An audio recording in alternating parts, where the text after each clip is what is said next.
Bonjour à tous, on se retrouve pour l'actif de la semaine. Début de semaine assez calme sur les marchés forex et matières premières. Peu de mouvements, on est toujours dans l'attentisme, savoir si le yen et le CHF vont se renforcer et les paires océaniques se déprécier. Donc on est toujours dans l'attentisme. Quelques plans un peu sur le yen sous surveillance, la UD yen, NZD yen, CAD yen, mais pour le moment pas de signal de vente. Voilà, aujourd'hui on va se concentrer surtout sur le silver, quelque chose qui est assez classique sur cet actif. Sur le gold lui est déjà un petit peu parti, on va voir ça juste rapidement. Voilà, le gold la semaine dernière on avait eu un petit signal ici après une accumulation, une belle compression.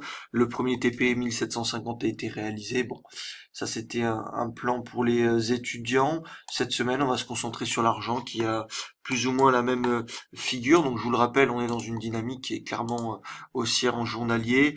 Un support Ishimoku juste ici qu'on a travaillé à 2 reprises et qui a super bien fonctionné. Voilà, tant qu'on reste au-delà de ce support, on reste dans une dynamique qui est clairement haussière, il n'y a aucun doute là-dessus. Maintenant, en 4 heures, qu'est-ce qu'on voit? On voit tout simplement une belle accumulation, un bon triangle de compression, et donc si on en sort par le haut, on pourrait venir chercher à minima les 1900. Donc ça serait intéressant. Pour le moment, on est toujours haussier à horizon de la semaine, puisqu'on est au-dessus de la zone de gap qu'on a juste ici, on est en train de faire pullback dessus. Euh, pour rappel, dans le service DMT Live, on a déjà pris une petite position ici sur cet actif et on va voir un petit peu ce que ça donne avec un TP assez ambitieux. Donc voilà un actif que j'apprécie assez fortement, qu'on peut comparer assez régulièrement au gold dans sa façon de se travailler, avec des belles accumulations, ce genre de choses. Donc une belle oblique. En rupture de cette oblique, on va forcément avoir une accélération, potentiellement aller chercher les 1850 dans un premier temps, et éventuellement les 1950, 1900, voilà, déchiffreront en tant qu'objectif et pourquoi pas les 2000 d'ici quelques semaines. Donc voilà un actif qu'on va surveiller à minima cette semaine et peut-être dans les prochaines semaines également. Pour revenir également sur l'actif de la semaine dernière, le GBP-NZD qui, quant à lui, nous a fait une petite arnaque sous sa zone de support. Je vais vous montrer ça juste ici. Voilà, on a cassé, on a touché notre stop loss puisqu'on l'avait pris dans DMT Live, donc il n'y a aucun souci là-dessus, les pertes ça arrive. On va également continuer de le surveiller parce qu'il est quand même un petit peu sous sa zone de support, mais si on venait à la réintégrer, on pourrait avoir un joli signal aussi, puisque des fois ça arrive, on enfonce nos zones de support pour mieux les réintégrer.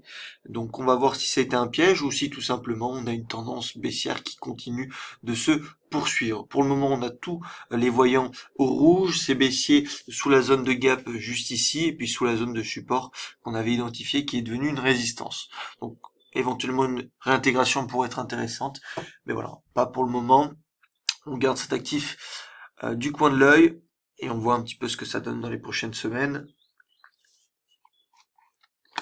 Voilà, donc c'est un peu le tour pour cette semaine. On surveille l'argent avec sa zone de support, pour ceux qui veulent vraiment payer sur une zone de support, 1680, 1700, une belle zone de polarité extrêmement forte avec Ishimoku.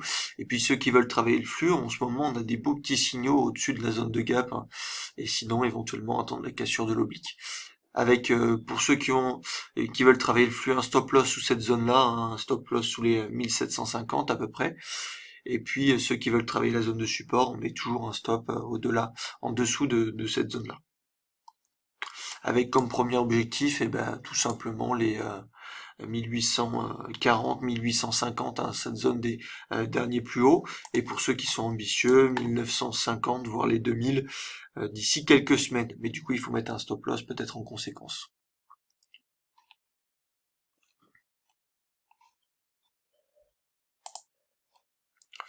Voilà, écoutez, on s'en est terminé pour l'actif de la semaine. On va se focus sur celui-là. On jette un œil également à l'AUD yen, CAD yen, NZD yen pour une vente, mais pour le moment c'est pas le cas puisqu'on a commencé avec un flux haussier. Donc on va tout simplement patienter et voir si les marchés actions euh, recorrigent ou si éventuellement ils se stabilisent. Et donc le yen va se stabiliser également. Voilà, je vous souhaite une agréable semaine, prenez soin de vous et puis on va surveiller le silver de très près. Salut!